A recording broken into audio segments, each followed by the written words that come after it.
안녕하세요. 조금 전에 충청도 지역에서 수석교사를 하는 미술교사 출신의 어떤 작가분이랑 통화를 했어요. 그분이 한때 매일 50개의 드로잉을 그리고 자는 것을 습관으로 해서 50개의 드로잉이면은 이틀에 100개, 3일에 150개, 한 달에 1500개의 드로잉이 나오는데 1500개의 드로잉 중에서 하루에 하나 정도? 그러니까 50분의 1 정도로 자기가 좀 남들한테 보여줄 만한 그림이 나온다. 그래서 전에 제가 한번 그 창의적인 그림 실험 중에서 멋진 거 20개를 해와라 하고 200개를 채워와라 라는 실험에서 200개를 그려와라가 더 멋지고 창의적인 그림이 많이 나온다는 얘기를 한 적이 있는데, 이게 여러 버전이 있어요. 이게 이제 도예과 버전이 있어. 도예과 버전. 그 선생님이 해줘서 내가 기억이 났는데, 도예과 버전은 뭐냐면 멋진 도자기를 이번 달에 해라. 그러면 그 얼마나 멋지냐에 따라서 내가 학점을 주겠다. 이렇게 얘기를 하고, 또 B팀한테는 나는 학점을 여러분들이 재벌구이까지 완성한 도자기의 개수와 그램수, 무게 숫자로 학점을 순서를 주겠다 라고 선언을 한 거죠. 그러면은 거기서도 마찬가지로 더 많은 저울로 달았을 때 더 많이 나가게끔 더 여러 개를 시도한 팀이 훨씬 멋있는 도자기가 나온다. 뻔해요. 답은 뻔한데, 제가 이제 그 선생님하고 나눈 대화 중에서 이거예요. 예전에 이회수 작가가 글을 쓸 때 감옥 안으로 들어가서 밖에서 이렇게 어떤 일정한 분량이 될 때까지 밖으로 나오지 않게끔 밖에서 문을 잠궈서 마치 그 교도소처럼 해가지고 글을 쓴다는 그런 얘기를, 그런 다큐멘터리를 제가 본 적이 있어요. 그 이회수 전기를 다루는 다큐멘터리. 아무튼 저는 좋아하는 작가는 아닌데, 근데 그 장면은 굉장히 마음에 들었어요. 그 장면만큼은. 그러니까 무슨 얘기냐면은 자기 육체를 가둠으로써 자기 욕망을 산만한 정신을 통제하고 자기 욕망의 한도를 설정할 수 있다라는 것이죠. 자기 몸을 구속함으로써, 자기 스스로 구속함으로써. 그래서 저도 이제 그 부분이, 그러니까 노력을 해왔지만 지금까지 지학을 한 이후에 만 15세 이후에 지금까지 30년 넘게 스스로 게을러지지 않기 위해서 노력을 한 편이고, 비교적. 근데 지금까지 제가 어제 SNS에다가 소년 1호 항난성이라는 말을 다시 가슴 깊게 새기게 되었다. 얼마나 우리가 나이 먹기가 쉽고 뭔가 내공을 쌓기가 얼마나 힘든가 하는 부분. 그래서 내공이라는 것은 역시 시간의 절대량, 노력의 절대량, 질보다는 양에 관한 것을 채우기 위한 하나의 매일매일의 성실함 이런 것들이 역시 내공을 더 만들 확률이 높다. 그러니까 우리가 그림을 그리면서 어떻게 하면 더 좋은 그림이 나올까를 생각하는 거하고, 그림을 그리지 않고 화실에 가지 않고 뭐 또 침대에 누워서 어떻게 하면 더 좋은 그림을 그릴 수 있을까라고 생각하는 것은 둘 다 중요하지만 비중을 뒀을 때는 실제로 붓을 들고 실행을 하면서 더 좋은 그림을 그려야 어떻게 하면 더 좋은 그림이 나올까라고 상상을 하는 게 자기 몸을 그 액션 속에 가둠으로써, 활동하는 그 액션 속에 가둠으로써 정신적인 산만함을 방지하는, 그러면서 그 화폭 내에서 더 좋은 구도와 더 좋은 색감과 더 좋은 기법 이런 것들을 그런 것들이 나올 확률이 더 높다. 그렇게 하면은 역시 나의 그림은 나보다 영리하다라는 그 게르하르트 리히터의 말이 자연스럽게 나오게 된다. 제가 이제 반성해야 되는 부분이고, 그래서 오늘 그 전화 통화 중에서 이제 제가 그런 얘기를 했어요. 앞으로 5년 내에 이제 기업들도 뭐 망해가고, 그러면 공장이라든가 창고가 경매로 많이 나올 거예요. 그러면 이제 지역에 따라서 굉장히 적은 돈으로 괜찮은 작업을 할 만한 공장을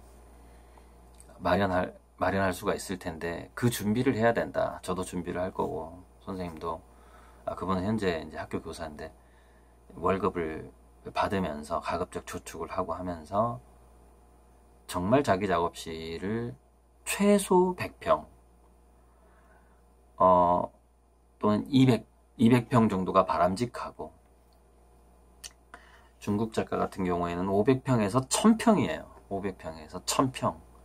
1000평에서 30명의 스텝을 데리고 작업을 하고 있다고요. 그 작업실의 높이가 다큐멘터리를 보니까 거의 10m가, 작업실 높이가 거의 한 20m 정도 돼요. 왜냐하면 창고가 1000평이니까 어마어마하죠. 물론 저도 언젠간 그런 작업실을 갖게 될 거예요. 그러나 일단은 저는 100평이 필요합니다. 100평. 높이는, 천정 높이는 약 5m 정도. 5m에, 그러니까 여기 높이가 5m, 지붕이 이렇게 있고 여기서부터 여기까지 한 3m 정도 이렇게 돼서 100평 정도의 창고 공간이 필요한데, 그 창고 공간이 생겼을 때 제가 가장 먼저 하고 싶은 건 뭐냐면은 천정에다가 그네를 매다는 거예요.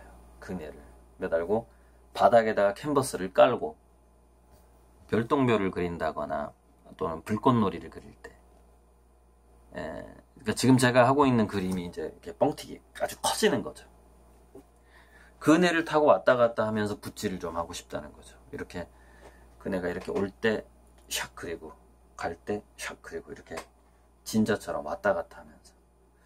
그러면 지금 제가 작은 화면이니까 제가 50호짜리 100호짜리를 그리니까 손으로 별똥별이 그리는 게 가능한데, 그것도 사실 나름대로 그 수련을 해야지 나오는 거거든요. 이렇게 한 붓으로 쫙 직선으로 나온다는 게, 우리가 이제 입시미술 배울 때 선긋기 연습을 하거든요.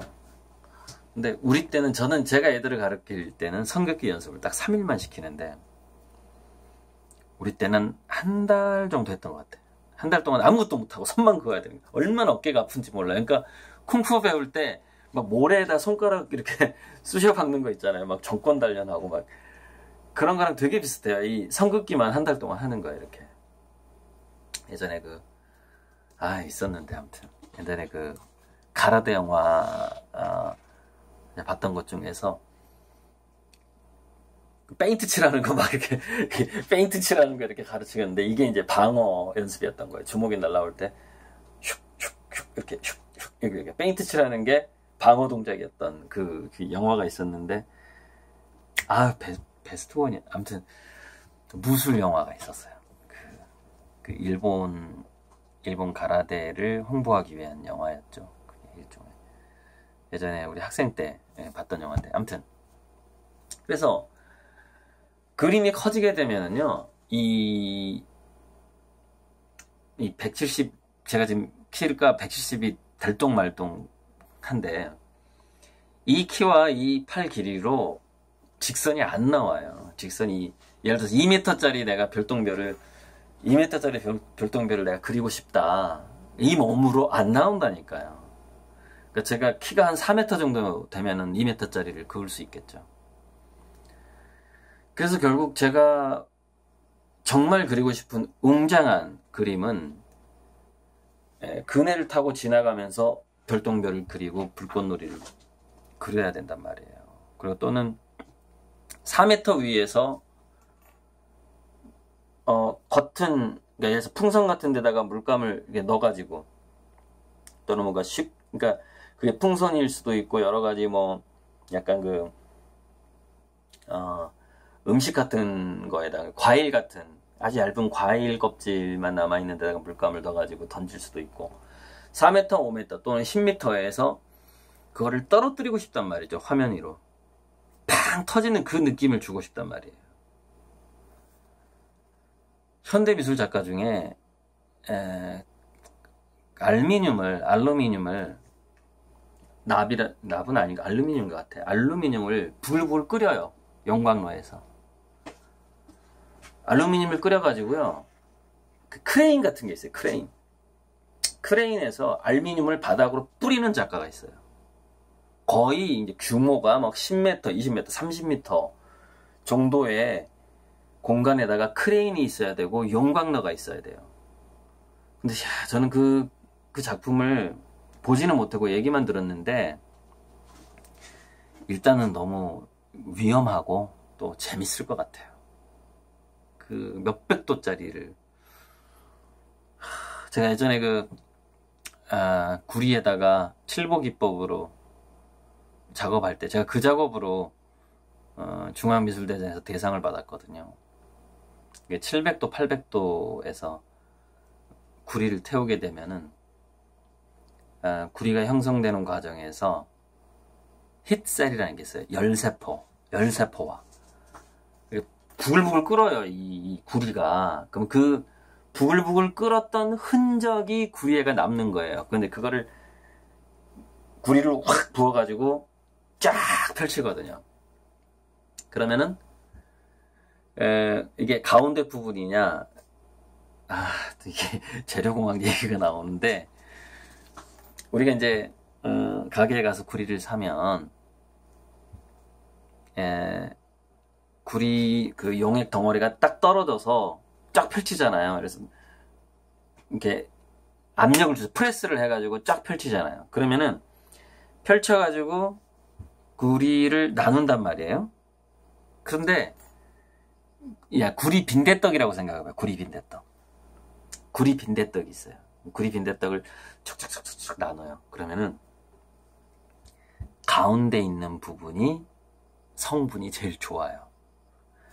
바깥에 이렇게 퍼진 쪽은 이게 식으면서 퍼졌기 때문에, 온도가 더 떨어지면서 퍼졌기 때문에 더 약하고 더 균열이 생길 가능성이 많고 인장 강도가 더 약해질 가능성이 많아요. 그런데 이 구리판이 똑같지만 다시 800도에서 가열을 하게 되면 그 구리판이 가운데 있었던 구리판인가 가에 있었던 구리판인가, 구리 빈대떡, 이 빈대떡 크기가 이제 막 10m 막 이렇게 되는 거죠. 근데 거기서 어떤 부분이 어떻게 이렇게 압출이라고 그러던가 어떻게 압출됐는데, 그게 온도의 조건이라든가 여러 가지 그런 거에 의해서 얘네들이요 엄청나게 무늬가 달라집니다. 무늬가 많이 달라져요. 그래서 약 20개의 구리판을 실험을 했을 때 20분의 1 정도만 작품 가치가 있어요. 열세포, 구리 표면에 피막이 타고 났을 때 열세포, 구리가 막 끓었던 그런 자국들이 아주 예쁘게 남게 되는데, 그것이 20개를 열처리를 해야 그 중에 하나가 예쁘게 나오고, 저는 그것을 6개를 모아서 공모전에 내서 대상을 받았는데, 굉장히 돈도 많이 들고 힘든 일이고 제 공간에서 할 수가 없었고 선생님의 공간을 빌려서 했죠. 재료도 마찬가지고. 아무튼 그 부분은 다음에 좀 더 자세히 제가 말씀드리기로 하고, 어쨌든 그런 물리적인 환경을 앞으로 제가 5년 내에 만들어야 돼요. 그러니까 지금 제가 저한테 100만원짜리 200만원짜리 이렇게 그림을 사주시는 분들 너무너무 감사하고, 제가 그 공간을 만들기 위해서 2020년 이후에 만들어질 수 있다고 보는데, 그때 되면은 굉장히 값싼 창고나 공장이 엄청나게 경매가 나올 것이고 가격이 떨어질 것이고 은행에서 감당을 못 해가지고 이것을 굉장히 싸게 내놓을 가능성이 아주 많아요. 그래서 2020년 이전에 어떤 공장이나 창고나 땅을 산다라는 것은 그거는 미친 짓이다. 저는 이런 얘기도 들어봤어요. 그래서 지금부터 18년, 19년, 20년 한 3년 정도, 저는 한 2, 3천? 한 5천 정도만 모아도 100평짜리, 200평짜리 창고, 전라북도 내에서 또는 충청도에서 경기도권까지는 잘 모르겠어요. 나온 경매 잡을 수 있다고 봐요. 그래서 제가 이제 그 현재 교사하고 있는 그 작가님이랑 통화한 게, 우리는 그런 어떤 물리적인 준비도 필요하다. 굉장히 넓은 자기 작업실에서, 작업실이 넓어야 다양한 기법을 구사할 수가 있고, 제가 이제 구리판 작업을 지금 사고 싶어 하는 사람들이 꽤 있어요. 그래서 뭐 경기도 이천이죠. 이천에 그 도예가들이 쓰는 전기가마를 빌려주도록 다 얘기해놨다. 거기 가서 작업을 해라 그러는데 구리를 사는 가격이 비싸기 때문에, 제가 대상 받았던 작업을 하려면요, 지금 제가 자본금이 1억은 최소한 1억이 있어야 돼요. 그 1억이 없으면 아예 시도조차 못합니다. 다들 그 옛날 저 상 받았던 작품 좋대요. 근데 제가 그걸 다시 재현하려면 1억이 필요하다니까요. 그래서 그런 어떤 제가 이제 뭐라고 말을 해야 되냐면, 제 어떤 본 궤도를 이탈한 이후에, 여차저차해서 이탈한 이후에 다시 그 본 궤도로 들어가기 위해서 노력 중이고, 한 2020년쯤 돼야만이 제가 이제 그 구리 작업을 할 수 있는 환경을 갖출 수 있고, 그런 어떤 공장형 작업실을 만들 수가 있고, 그런 환경이 그때쯤 될 것 같아요. 그래서 그때까지는 최선을 다해서 좀 작지만 아담하게 작지만 그런 그림들을 그릴 것이고, 그래서 제가 그 교사 선생님한테 그랬어요. 정년이 한 10년 정도 남았는데 최대한 좀 정신적인 에너지를 그러니까 미래 구상에 쓸 수 있게끔 어떤 그 교육 활동을 조절을 하고, 또 나이 60부터 한 10년 더 해가지고 60부터 본격적으로 뭔가 전시를 할 생각을 하고, 그때까지는 드로잉을 하고 아이디어를 구상하고, 그러니까 좀 작게 그리는 거죠. 그러니까 저도 지금 크게 그릴 수가 없기 때문에 작게 그리는 거거든요. 환경 자체가 좀 안 되기 때문에. 참, 그리고 이 얘기하고 끝낼게요. 김일혜 선생이라고 있어요. 김일혜 선생이라고, 이제 서양화가인데, 그분이 저한테 그런 얘기를 하는 거예요. 그림이 괜찮은데 100호 넘는 그림이 20개가 있냐라고 물어보는 거예요. 그때가 한 2008년, 9년 그때쯤이에요. 20개가 없죠. 그러면서 그분이 저한테 해준 얘기가 뭐냐면, 전시할 수 있는 기회는 가끔 찾아오는데, 의외로 한국 작가들이, 그러니까 미술관 전시를 말하는 거예요. 미술관급 전시. 미술관급 전시의 기회가 심심치 않게 있는데 문제는 한국 작가들이 100호, 200호, 300호 그 큰 그림을 20개에서 50개 정도로 비축해둔 자기 화실에 언제든지 내일이라도 뉴욕 미술관에 100평짜리 공간이 있는데 당신이 뉴욕 미술관 100평짜리 공간을 채울 수 있다면 비행기값 다 대주고 운송비까지 우리가 그림 포장과 운송비까지 다 될 테니까 다음 달에 뉴욕 미술관에서 100평을 당신 그림으로 채울 수 있느냐라고 전화가 왔을 때 거기에 응할 수 있는 한국 작가가 너무 없더라는 것이죠. 없더라. 내일 당장 기회가 찾아와도 100평짜리 어마어마하게 유명한 전시관에서 당신 그림을 걸어줄게. 당신 그림 좋네. 근데 그 30개, 50개 있어? 라고 물어봤을 때 300호짜리 30개를 비축해둔 작가가 많지 않더라는 것이죠. 많지 않다. 지금 제가 준비해야 되는 게 그겁니다. 300호짜리 30개. 근데 300호짜리 30개라는 것은요, 보통 아주 실력이 뛰어나면 3분의 1이고요. 보통 20분의 1이고요. 조금 자기가 감각이 떨어지면 50분의 1이에요. 무슨 얘기냐면은 30개짜리 좋은 그림을 그리려면 곱하기 50, 3, 5, 15 맞나? 그치. 한 1000개에서 1500개의 300호짜리 그림을 시도해서 그 중에서 추려서 30개, 50개를 모아놓은 그림을 말하는 겁니다. 그러니까 이게 얼마나 질의 문제가 아니라 이 얼마나 많은 물량의 문제라는 것은 물량의 문제.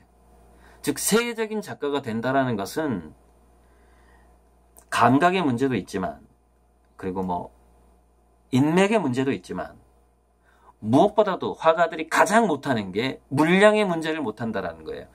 노력의 총량이 부족하다라는 것이죠.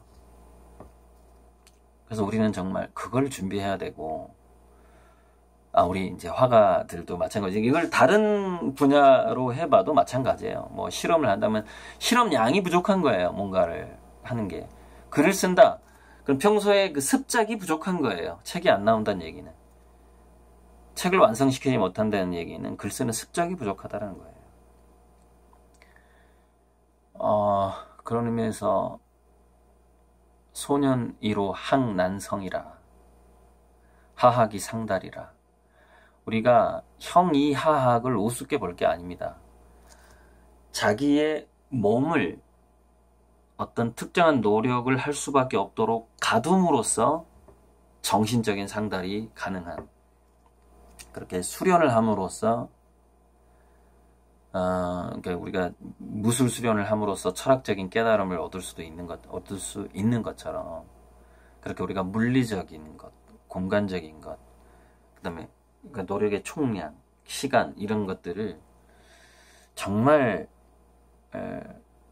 자기가 뭔가를 해볼 그런 꿈을 이루어볼 그런 마음이 있다면 물리적인 총량을 일단 수준 이상으로 끌어올리는 것이 1차적인 단계다. 오늘은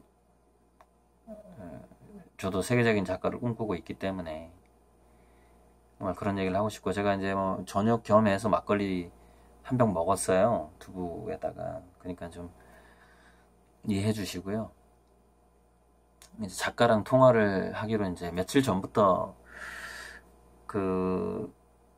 지금 현재 학교 교사를 하고 있는 그 작가분이 며칠 전부터 저랑 그 부분에 대해서 얘기를 하고 싶다. 그러니까 뭐 평교사가 좋으냐, 수석교사가 좋으냐, 또는 학교를 그만두는 게 좋으냐, 그런 약간 좀 슬럼프, 약간 우울한 측면들. 그러니까 나이 이제 50 그분이 나보다 한 살이 많던가 아무튼 비슷비슷해요. 나이가 지금 한 살 차이 내지는 거의 동갑 한 살 위 정도 될 것 같아요. 지금 딱 50이 된 거죠. 그러니까 지금 나이 50이 됐을 때에 다가오는 그 어떤 위기감 같은 게 있거든요. 이대로 늙어버리는 게 아니냐라는 위기감이 있어요. 저도 그런 위기감을 몇 년 전부터 느꼈고, 그런데 다시 제가 페이스북이라든가 이런 데 올렸던 것처럼 현대 사회에서 나이 50은 늙은 나이는 아니다. 아직은 소년이다. 그러니까 소년 1호 학난성인데 쉽게 늙을 수 있다라는 것은 뭐 20년, 30년 순식간에 갈 수도 있는 거거든요. 그래서 앞으로 5년 정도 잘 준비하는 게 저한테는 굉장히 중요한 부분인 것 같고, 올해를 잘 보내는 것, 그 다음에 내년까지를 성실하게 그 이전과 다르게 제가 하루하루 생활을 하다 보면 2020년에는 정말 세계적인 미술관에서 전시가 가능할 정도의 물량을 만들 수 있는 환경. 솔직히 저는 지금 제 환경은 물량을 만들 수가 없어요. 효율도 안 나오고 제가 원하는 방식의 재료비도 부족하고 기법을 써볼 만한 공간도 안 나오는 지금 그런 상황인데, 어찌됐건 지금 이런 상황에서 제가 좀 작은 그림들을 열심히 그리고 있고, 지금 제 작은 그림들을 계속해서 사주시는 분들 너무너무, 우리 컬렉터 분들 너무 감사하고, 2018년에만 한 15개 정도를, 아니 거의 20개 정도 되는 것 같아. 20개 정도 파는 것 같고, 2019년에는 현재 2개가 예약이 돼 있어요.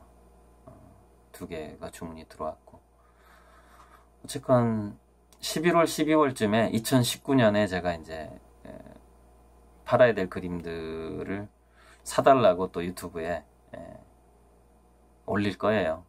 그때 좀 꼭 사주시고, 제가 미술계에서 전 세계 현대 미술계에서 그것이 평면 회화가 됐든 설치 미술이 됐든 인공지능을 이용한 미디어가 됐든 또는 센서링을 이용한 인터랙티브 아트가 됐든 간에 제 머릿속에는 제가 형편이 되는 한 거의 모든 기법, 화가들이 쓸 수 있는 거의 모든 기법에 대한 준비는 제가 다 돼 있습니다. 지금은 캔버스에다 그냥 붓으로 그림을 그려요. 그래야지 상품화가 되니까. 그러나 제가 조건이 됐을 때는 새로운 형식의 예술도 많이 시도를 할 겁니다. 그렇게 해서 어찌되었건 현대미술계에서 정점까지 올라갈 생각이고, 그것이 저의 운명이라고 생각합니다. 아무튼 오늘 뭐 술도 먹었고, 오랜만에 예술 작업에 대한 고민을 하는 분이랑 30분 넘게 통화를 했어요. 굉장히 많은 얘기를 했죠. 그래서 거기서 느낀 바를 찍는데 역시 28분, 29분 돼가네. 느낀 바 또한 한 30분 정도 얘기를 하게 되네요. 오늘은 정말 세계적인 예술가를, 현대미술 작가를 꿈꾸는 데 있어서 지금 참 많이 부족한, 제 노력이 부족한 점도 있고 여건이 부족한 점도 있고, 참 재미있게도 우리나라의 부동산 침체가 저한테는 좋은 작업실을 마련할 수 있는 또 하나의 기회를 줄 수 있다라는 그런 아이러니, 저에게는 새로운 어떤 그런 사명감을 또 갖게 돼요. 문화예술로서 대한민국의 경제를 다시 살릴 수 있고 살려야 되겠다는 그런 사명. 부동산이 뭐 꺼지는 거, 우리나라 중소기업이 망하고 대기업까지도 위기에 처하는 거, 그동안 쌓아온 어떤 원인들에 대한 결과니까요. 할 수 없이 맞아야 되고 우리는 뭐 다시 새로운 원인을 쌓아 나가야 되겠죠. 네, 이상입니다.